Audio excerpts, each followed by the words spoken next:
all the way back in the 80s when I was involved in our campaign trying to reach Jehovah's Witnesses, um, and they threatened to sue me. And this is a whole big story. It's all in my book about the Watchtower. I went to Tamaqua, PA, and that's when I first met Dave Henke and Watchman Fellowship. Now, I want you to know Watchman Fellowship throughout the years has an excellent name in apologetics in the Christian community. It has a name of integrity, honesty. Dave has helped countless people. He's very humble. He's going to get up here and say, oh, but the truth of the matter is, I view Dave as like one of the grandfathers of the counter-cult movement. He's been around, and that was back in 88 when I met him. And I want you to know, he's still going, and he's still serving the Lord, and he's still reaching people for Christ. So let's welcome Dave Henke. See, I told you would do that to me. Come on, let's give him a hand this morning. Go ahead, brother. To a couple that have gone back in my life many, many years, to the earliest years of Watchman Fellowship, Frank and Linda Lusnar. They live in Samsula, right here local. And I was always excited to be able to come down and visit with them, and they would always send me to talk to some Jehovah's Witness that they know. And I remember one time we were trying to get the names of Jehovah's Witnesses. And I had the bright idea, let's drive through the parking lot of their circuit assembly, or was it district assembly? And we would just drive up and down real slow, and I'd read the tag numbers into a microphone and then transcribe it later. And it's public record, you can get it, and we got some. And one that I got was the last name Stroessner, and I met the daughter of that Stroessner in my living room, and I got the card and showed it to her. It was her mother at the assembly, and now she was in our home, and we were leading her out of the Watchtower. So we had all kinds of crazy ideas to try and find our mission field. If you go as a missionary to Africa or South America, whatever, you can find your mission field. You're on it. Everyone potentially is someone that you're a missionary to. But how do you find the Jehovah's Witnesses that you're a missionary to, or the Mormons? I even thought, at Christmas time, everybody has their house decorated, and the Jehovah's Witnesses wouldn't do that. So maybe those houses that are not decorated might be Jehovah's Witnesses. Crazy ideas, but I came up with a tract called Warning. And on one side, it was about Jehovah's Witnesses. On the reverse side, it was about the Mormons. And just warning householders that these are deceptive cults and you need to be aware of them. Forewarned is forearmed. And so I would go door to door, and I'd put it between the flag on the mailbox and the mailbox. I didn't want to pay postage to put it in the box. But also, I would stake out the Kingdom Hall on a Saturday morning. The witnesses would come to the hall. They would get their materials and rehearse what their message was going to be at the doorstep. And then they would get in their cars and they would go to their assigned neighborhood as a car caravan. And I would get in my yellow Volkswagen Beetle and I would follow them at a bit of a distance. And when they parked and started getting out, going door to door, have you ever noticed they walk real slow? It's the kingdom walk. And they're not excited about getting to the next house. They want to spend most of their time walking between the homes. And so I wanted to get to every home as fast as I could. So I'd go up to the door, I'd put the tract on the door handle, I'd ring the doorbell, and I'd leave. And they would come out to the door, nobody there, but here's this tract. Soon Jehovah's Witnesses will be coming to your neighborhood. And sure enough, 10 minutes later, there they were. So they were interested in reading that. At one home, a man was out watering his grass, and a Jehovah's Witness was standing a few feet away talking to him, and they're facing each other. And I walked up the driveway, and I handed the tract to the homeowner, the guy holding the hose, and I said, read this, it's about him, have a nice day. And I turned and walked away. And I looked back, and the guy was looking at the track, looking at the JW, looking at me, and they were both looking at each other. That had never happened to them before. But things can get fun. We had a track that looked like the Watchtower, and another one that looked like the Awake magazine. And one was called Watch Out, and the other one was called Wake Up. But if you hand it to a JW, their first thought is, this is a Watchtower, or this is an Awake magazine. And it was someone's idea of getting in under the radar. But we were at another circuit assembly in Atlanta, and the witnesses were just pouring in on foot to the meeting place. And we were out there handing these things out, hand over fist. And one guy said, let me give you some money for this. I know you had to pay for them. And I said, that's all right. I didn't want him to come look for me afterwards to get his money back. But later we saw the trash can out in front of the meeting place, and our tracks were in there by the dozens. And but anyway, after a while they had a chance to look at it. They knew it was a sneak attack that had come in under the radar. But how does a person raised in a strong Christian family, no exposure to heretical groups or teaching, how does he get involved in reaching the cults? It was an interesting history, a story that I was able to put together and see the Lord's hand years before I ever had the first JW come to the door. It started when I was a student at Tacoma Falls College in Northeast Georgia, Christian college. And I was a missions major, but I did not want to go to the mission field and mish. I wanted to do something else. I was thinking of Christian education in a missionary kids school overseas, maybe something like that. But I loved that school. Went to their high school and then graduated and went into the college. And if I could have been a professional student and gotten away with it, I probably would have been. But I didn't want to leave, but it came to a point where I knew that the Lord wants to use me, but I don't know where, and I don't think he's going to tell me until I am willing to do what he says. I'd heard missionaries talking about the primitive tribes they were dealing with in Stone Age culture places, and having arrows or spears coming their way. And I didn't want to go to those places. I said, no, Lord, if I say yes to wherever you'll send me there, and I don't want to go. But one evening in a prayer fellowship meeting, I decided if I'm going to hear the Lord lead me to wherever he wants me to go, I have to be willing to go wherever he says he wants me to go. So that's when I decided I need to leave Tacoma Falls, and I needed to go to another school to get a major in what I thought was what I was going to be using in my future ministry, teaching in a Christian school. So I left Tacoma Falls and I went to Laterno College in Longview, Texas, my hometown. I was a day student there. And in 1 year, I changed my major. I graduated taking 20 hours, semester hours a semester, and still made it. And so I was engaged to my wife, Carol. And so when I finished school, I came to Columbus, Georgia, where we live now. And we got married on June 24, 1972. That's significant, I'll tell you in a minute. And so we got married, and we were renting an upstairs apartment in a person's home, a friend, and we began getting the knocks on our door, and Jehovah's Witnesses were coming by. And the first encounter, I came up on the short end of the stick talking to them.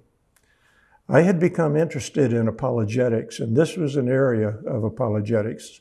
Apologetics is defense of the faith. It comes from the Greek word apologia in 1 Timothy 3:15. Be ready always to give an answer or defense for the hope that's within you. And the word reason or defense is apologia. And I want to talk to you afterwards about an apologetics conference you might be interested in. But I found a book in the prayer room on our dormitory floor, and it had an interesting title, Evidence That Demands a Verdict, Josh McDowell. How many here have read that or are aware of it? Yeah, several of you have. And this is one of the earliest books, popular books on apologetics, defense of the faith. And well, this is an interesting title. So I read a few pages, and that's when I realized our Christian faith has an evidential basis. It's not just the testimony of the apostles or the prophets in the Old Testament. It's the historical evidence, and especially for the resurrection. That's what that book was about. The evidence of the resurrection that demands a verdict from you as to whether you'll put your faith in Christ or not. And so I got interested in apologetics. Now, when those JWs came by and I ended up on the short end of the stick, I thought, well, I need to be prepared on this. So I went to the Christian bookstore and I bought a book or two and read up. And after that, they ended up on the short end of the stick. And so I invited them to come back. I had questions for them that they couldn't answer, and they would say, well, we'll send someone next week who's more well-versed. And I went through several more well-versed. And the last one, I have a problem with my voice when I speak very long, so pardon this. But finally, an elder came by, and I had read about what they call theocratic war strategy. Frank and Linda know what that is. What it is justified lying. If you don't deserve to know the truth, then you can be lied to. And since I was turning the tables on them and witnessing to them, well, I'm an opposer. So I don't deserve to know the truth. So I asked this elder, you knowing this about me, can I believe anything you say because of this theocratic war strategy? He said, well, maybe not. And that really was honest of him and made an impression on me. So here, 50 years later, you're hearing the story. So you can see the impression it made. But this was more fuel on the fire, and I began to read more, dialogue more with JWs, and I began to search for other people around the country who were of like mind. And I ended up finding a group, and they referred me to a man in Gadsden, Alabama. He was a former Jehovah's Witness elder. He had served 5 years in federal pen because he had refused the draft. And when he came out, sometime after that, he met the Lord, and he got in touch with this same ministry that I got in touch with, and they put us together. And ever since then, I've been putting people together who need to meet each other. That's why I say you need to hear me talk to you about an apologetics conference. But the upshot of that meeting with Floyd Irwin, that was his name, was that he asked me, after he saw that I was passionately, obsessively involved with this issue, he saw the call of God on me. And he said, how much would you need monthly to be full-time? And I gave him a lowball figure. It wouldn't be a week's wages by today's economy by any means, but I just counted up our bills and added a little bit and said, if I can pay my bills, I'll be full-time, and then I can raise the support that I need. I was raised in a denomination that is very strong on foreign missions, and so I knew all about deputation and raising support and this kind of thing. But I'd never done it. But I had a burden, and the burden was greater than my fear of trying to raise support. And I had a family, with 2 small kids, and so there were some scary elements in that. One of them, after we had been full-time for some months, Carol came to me and said, we only have enough food for tomorrow. And then after that, we need to get more food. I looked in our bank checking account and just a few dollars. Looked in the ministry checking account, same thing. And That's when a young man who has a young family and they're dependent, and she wasn't making an income anywhere. It was all on me. That's when you think, I need to quit this ministry and go get a real job. And so we prayed about it that night, and I determined that next morning I'd go to the mailbox, post office, and I'd get the ministry mail, and if there was enough donations in there, I'd make a deposit, take a little salary check, and give it to Carol to buy groceries. And we'd do this another day. And I don't know what came in that day, because when we opened the door next morning, there were 3 boxes of groceries on the porch. That was the Lord's way of saying, you do what I called you to do, and I'll take care of your provision. And that was both a blessing and a burden, because it led to another thing. I was still, I'll tell you this, I was playing whack-a-mole. I'm trying to find my mission field, and I'm trying to grow it. And so I'll come up with a project, an idea of how to expand the reach of the ministry, and I'll spend time and effort on that, and nothing great comes of it. But then the Lord will send someone along, or send a church along, or send some people that I can witness to, but it comes from the Lord. It's not me beating the bushes. And so years later, when I'm depressed, discouraged, wishing almost that I could be out of this ministry. I enjoyed the ministry when I was doing it. I just didn't like the financial struggle and the questions, the burdens that go with that. And so it led to a level of depression and discouragement. And at that time, the church we were in was turning legalistic.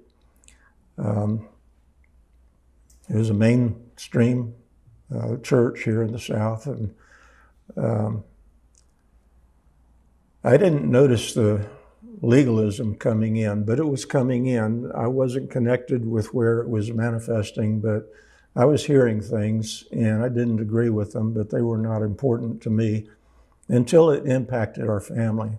And when it impacted our family, I had to do something about it. This was wrong. How do these seemingly godly men arrive at a decision 180 degrees off from what it should be?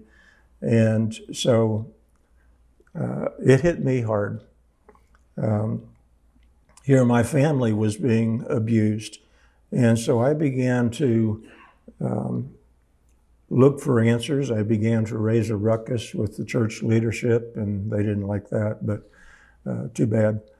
And while I'm in the middle of this, an ex-Jehovah's Witness lady that I had helped out of the Watchtower some years before sent me a book on spiritual abuse, The Subtle Power of Spiritual Abuse. It's probably the best book out there, written from a Christian perspective. It's by a clinical psychologist who has been in Christian ministry for many years. And his name is Jeff Van Vonderen. You can go on YouTube and find him. He was also one of the counselors on the TV show Intervention on A&E. But this book came at the right time. I was reading through there, and I would underline things and make notes in the margin as to how it applied to the situation that I was dealing with. And I really marked that thing up, seriously. And then I decided, well, other people need to read this. So I ordered about 15 copies and gave them to the pastoral staff and the church, or not the church, but the school, Christian school leadership, and they didn't like that either. But anyway, like I said, I was on a warpath.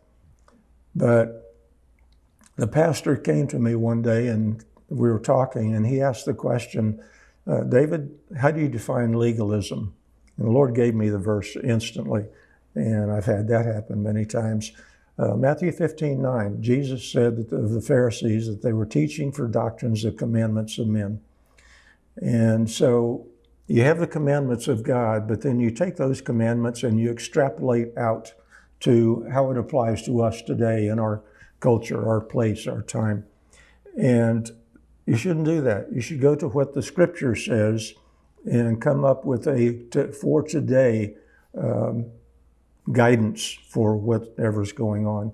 Always remember that grace is more important than the law. The law is important. It shows us the character and will of God, but grace shows us the heart of God, and that is more important in our human relationships.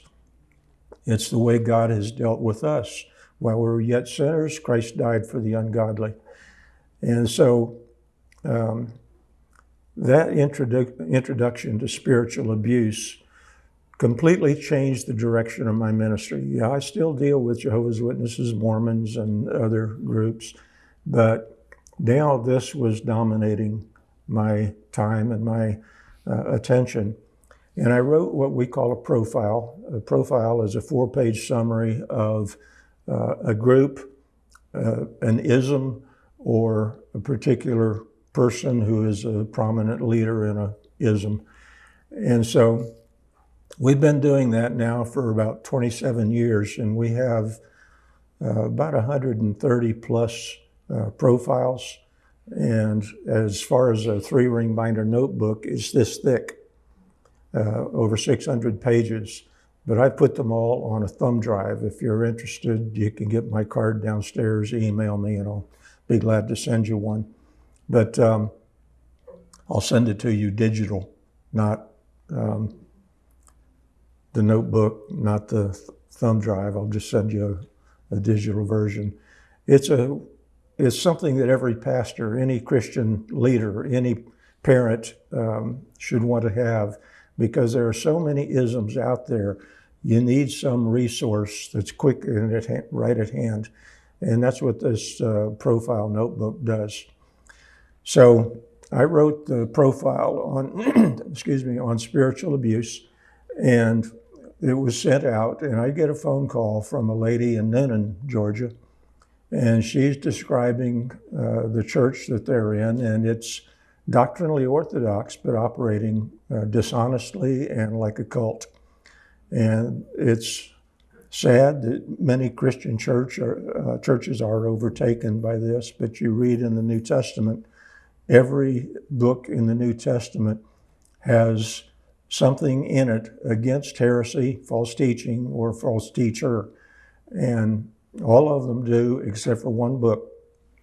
I used to offer a book prize to people who could guess that one book in the New Testament that does not say anything about false teaching. Does anyone have an idea?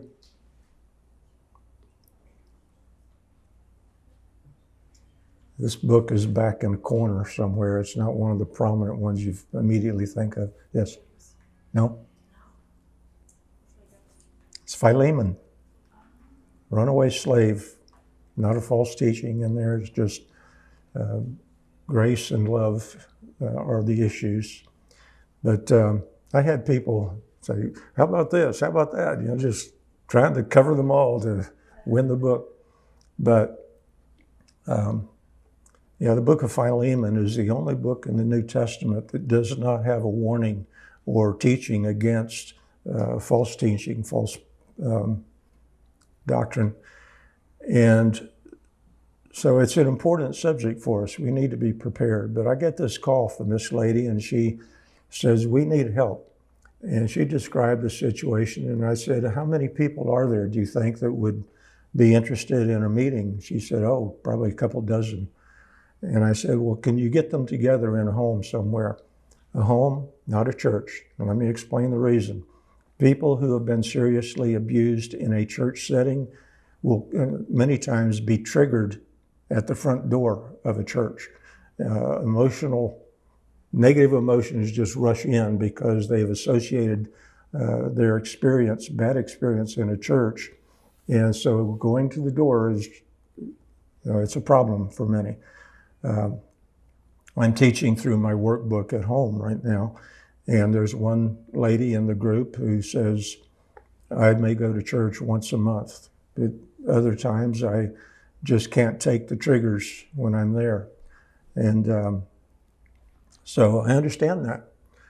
And I think that there needs to be something called what I call the church in between the abusive church, the legalistic church that hurt them, and the gracious church that they need to be in for the long haul.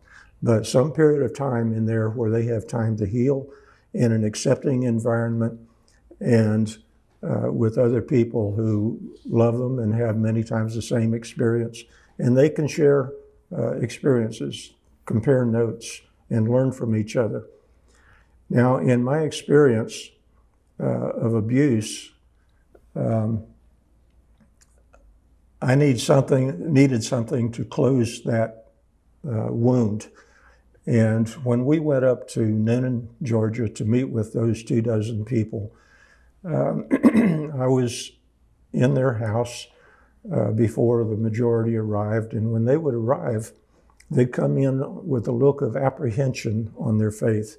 They didn't understand what this was going to be about. They didn't know whether they were going to be hounded for something or accused of something. And so there was, apprehension. What's this going to be like tonight? And so we spent probably 3.5 hours there. I developed what I call a pyramid of abuse hierarchy. At the bottom of the pyramid, the foundation, you have a performance-based relationship with God. This is legalism, and it's what many, many Christians have experienced, but it hasn't necessarily hurt them. It does stunt your growth spiritually, but it's not a felt pain. But out of that legalism can grow spiritual abuse, because it can be in a situation where the legalism comes into a clash with grace and human need. And the church I was in did something that really brought it to my attention, and there was hurt, and it led me to investigate this issue and led me to write this book on spiritual abuse recovery.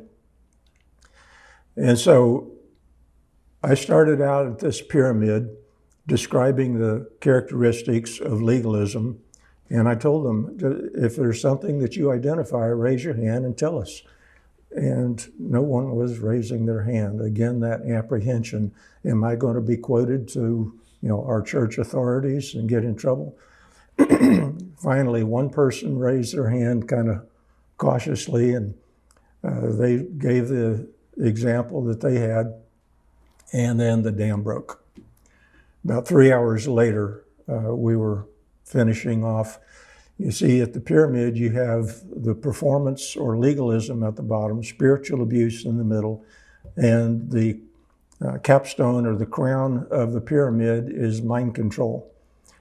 50, 60 years ago, the term was brainwashing, and that term came about from our POWs who were in the Chinese communist prison camps.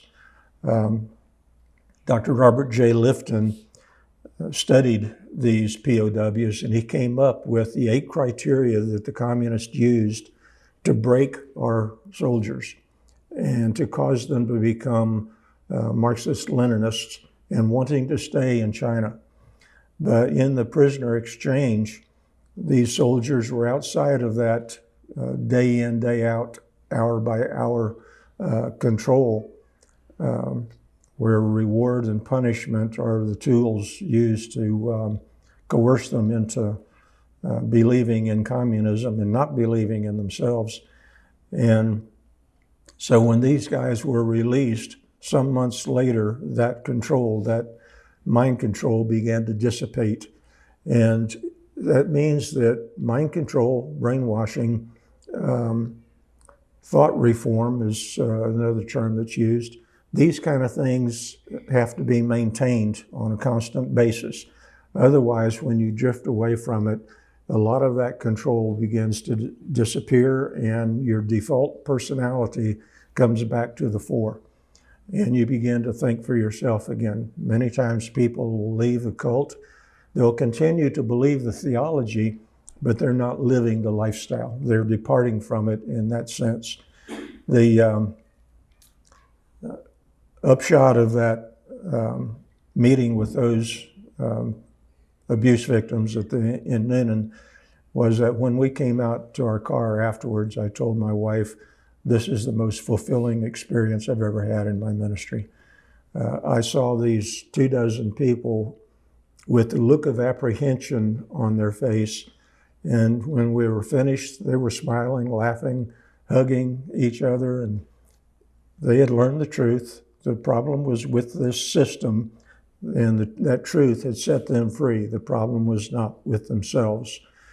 And I learned in that to also not name the group or the leader, just talk about the characteristics. And that's what I've done in my workbook. There's one in there, I'll tell you, it was a Greek Orthodox monastery in Arizona. If you go to YouTube and type in Florence, Arizona, Greek monastery, you'll find some videos of some of the abuse that they were exposed for. But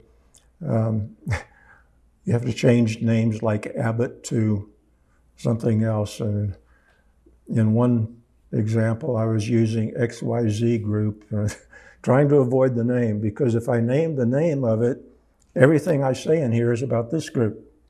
But if I don't name it and the shoe fits, wear it. And so that's what I've done in this, but here I'm talking and I'm telling you names. But that caused me to write this book. And the reason I wrote it was I got a call from a lady in Baltimore, Maryland, and she said, I think our church is turning into a cult, and my husband is on staff there. This was an evangelical church with a doctrinally orthodox statement of faith, but yet they were doing some cult-like things. And I'll give you an example. The pastor taught that whatever pastor led you to the Lord, he's your pastor for the rest of your life. Well, that's not really abusive, but it takes away some of your sense of freedom. But on top of that, he said, when you're before Jesus at the judgment, I'll stand with you to give a report to Jesus about you.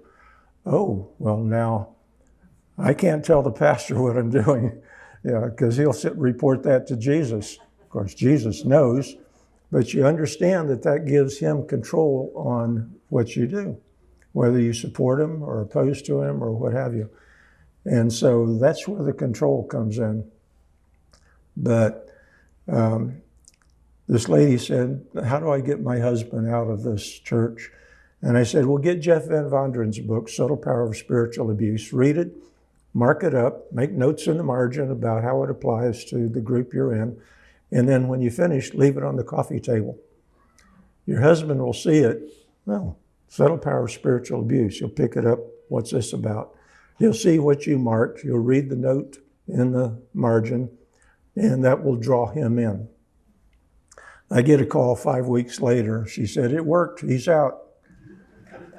But now we have another problem. We have other family and friends who are in it, and we want to get them out. And I said, okay, here's where you're going to have to think outside the box. And so, wow, sorry about that. I didn't mean to bark into the microphone. But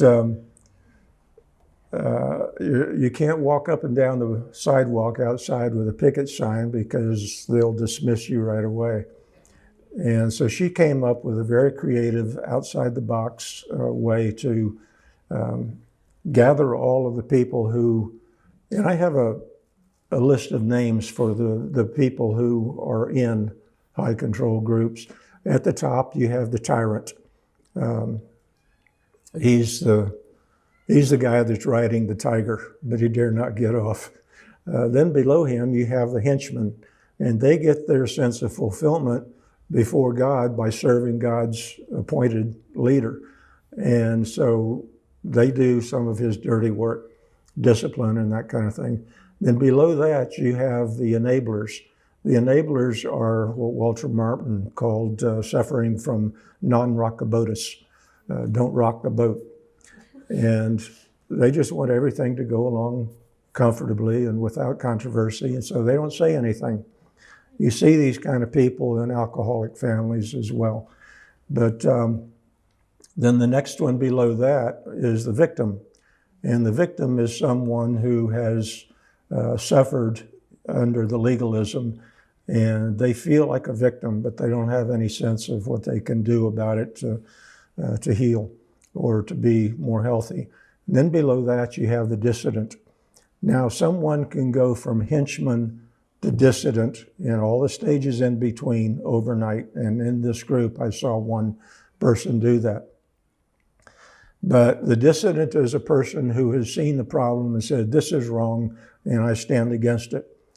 And so when this lady, with her creative idea, proposed that some serious questions and allegations that she had need to be discussed, and they can be discussed at this website, it exploded overnight.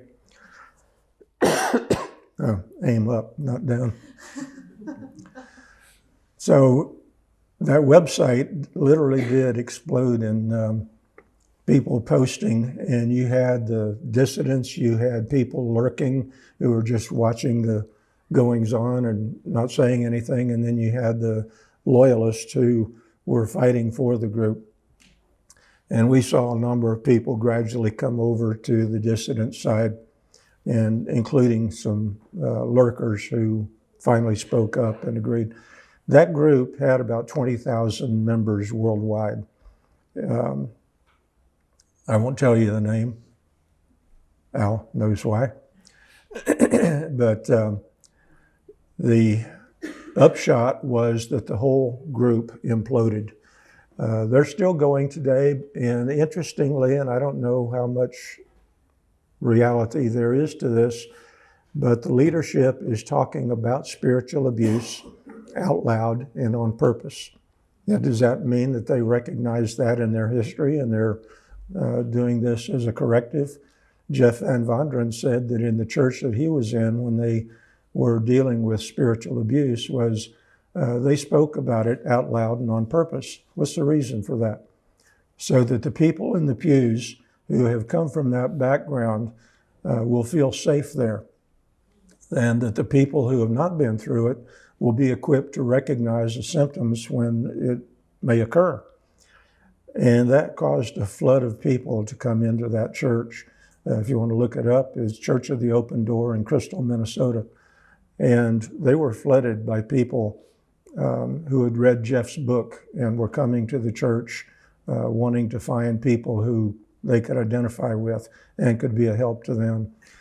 I read a book called Exit Interviews, and the book was about 16 people who I will call round peg Christians, and they never could stay in a church. They would be rejected. You see, the church was a square peg church, and the round peg doesn't fit in a square hole. And so there's something different. Now, back in the 60s in the South here, it'd be like a hippie coming in looking like a hippie, and well, you know, how do we accommodate this? Figure it out. Accommodate people who are different and find the grace of God to love them and draw them in, help them grow in grace and the knowledge of the Lord. But this experience led me to write this book, and you can find it on Amazon, Spiritual Abuse Recovery Workbook, and you can get it there. I have 4 or 5 copies down on my table below. But if you have questions, or if you want a book, see me. And if you want that profile notebook, talk to me and give me your email address, and I'll get it to you. Thank you.